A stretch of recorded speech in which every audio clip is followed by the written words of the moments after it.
And I want to say at the outset that I'm not against F-35s. I'm an engineer by training. I understand it takes time to develop good technology, and I'm not against its builder, but I am quite a bit concerned about project management, which should be the concern to the people on this committee.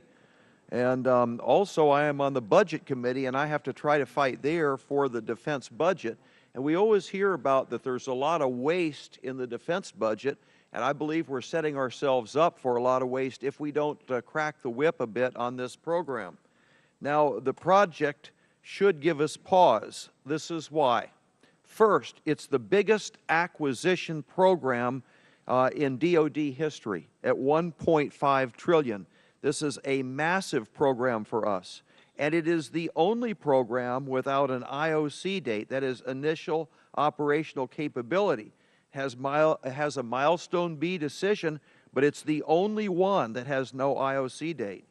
And the problem is, and this is something that we've found over and over, we get in trouble, whether it's shipbuilding or anything else, we start building a product and we don't have a final design. And that means you go back and have to rework everything, and that runs the costs through the roof.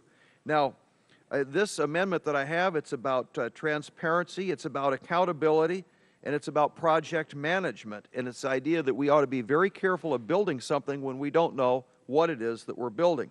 Now, there's two pots of money. The first is the development and the design and development money. This amendment leaves that completely untouched. The second pot of money is the procurement dollars, and what this does, it freezes half of the procurement dollars until we get an IOC date.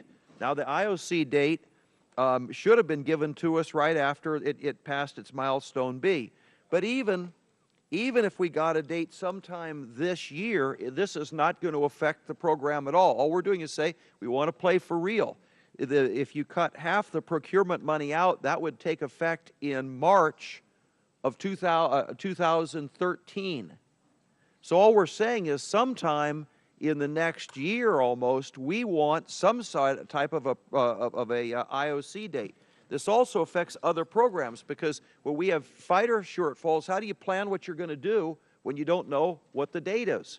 So that's the purpose of the amendment, is to simply say, hey, we want the Pentagon to really let us know, tell us when it is that we really know when we've got when we know we have a finished product that can be delivered. And I don't really, it doesn't make a lot of difference to me how people want to approach this thing. It's just that we have ourselves one big project management problem here that's about to zap us if we don't take some type of corrective action. And I think just promises from the Pentagon, I mean, they could have given us the IOC date on this any time along now, but they don't want to tell us when it's going to be. And I think it's about time we say to the Pentagon, wait a minute, we need to have some decent management. We would need to know if you're building, we built over 30 of these aircrafts, you know, when is it that we're going to have an IOC date on it? So this is only about just getting that date and getting it before March of next year. And so that's the purpose of this amendment, Mr. Chairman. I am aware that there might be just a little opposition to the amendment, but on the other hand, we do need to deal with project management and take it very seriously, especially on the biggest project that we've ever spent money on. Thank you. Gentleman yields back. For what purposes does the gentleman from Washington seek recognition?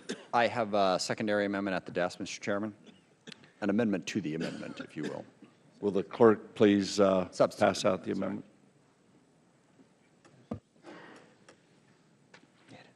Without objection, reading of the amendment will be dispensed with.